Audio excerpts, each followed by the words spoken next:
नमस्कार। आज तारीख है 5 मई, दिन मंगलवार। आप सुन रहे हैं द लेंस का न्यूज पॉडकास्ट राउंड अप, जहां होगी खबरें देश दुनिया की। 5 राज्यों और 1 केंद्र शासित प्रदेश के विधानसभा चुनाव नतीजे सोमवार को घोषित हो गए, जिनमें सबसे बड़ा उलटफेर पश्चिम बंगाल में देखने को मिला। भाजपा ने 294 सदस्यीय विधानसभा में 206 सीटें जीतकर 2/3 बहुमत हासिल कर लिया है और पहली बार राज्य में सरकार बनाने जा रही है। तृणमूल कांग्रेस मात्र 81 सीटों पर सिमट गई।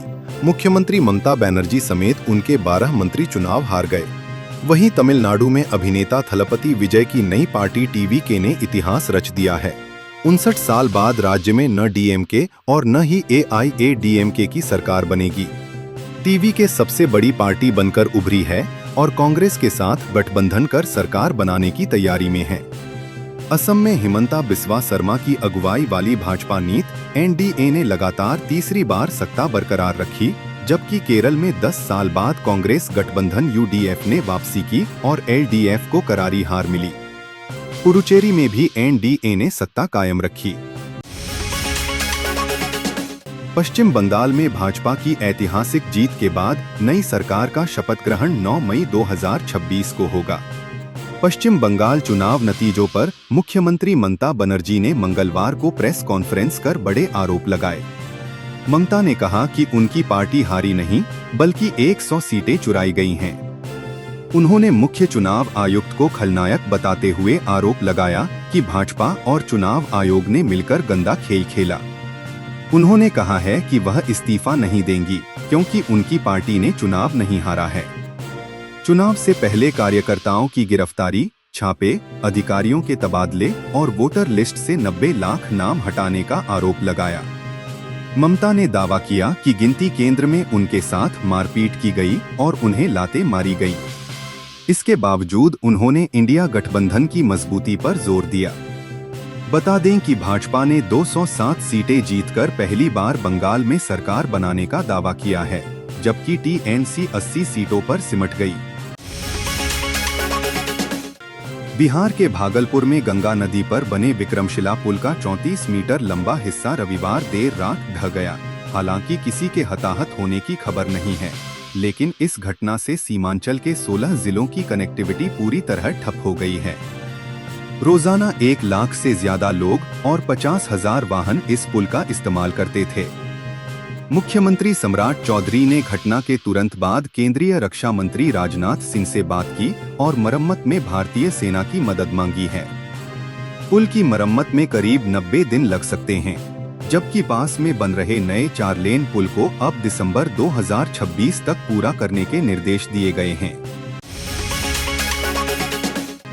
न्यूयॉर्क में सोमवार को घोषित पुलित्जर पुरस्कार 2026 में 2 भारतीय पत्रकारों को सम्मान मिला है। आनंद आरके और सुपर्णा शर्मा को इलस्ट्रेटेड रिपोर्टिंग एंड कमेंटरी श्रेणी में ब्लूमबर्ग के लिए तैयार की गई ट्रैप्ड रिपोर्ट के लिए पुलित्जर पुरस्कार मिला। इस रिपोर्ट में डिजिटल निगरानी और साइबर धोखाधड़ी के खतरे को खासतौर पर एक न्यूरोलॉजिस्ट की डिजिटल अरेस्ट वाली कहानी के जरिए उजागर किया गया था। इसके अलावा भारतीय मूल के पत्रकार अनिरुद्ध घोषाल को अंतर्राष्ट्रीय रिपोर्टिंग श्रेणी में पुरस्कार मिला है। पुलित्जर को पत्रकारिता का सबसे प्रतिष्ठित सम्मान माना जाता है। भारत ने यूएई के फुजैराह ऑयल पोर्ट पर ईरानी हमले की कड़ी निंदा की है। इस हमले में 3 भारतीय नागरिक घायल हुए हैं।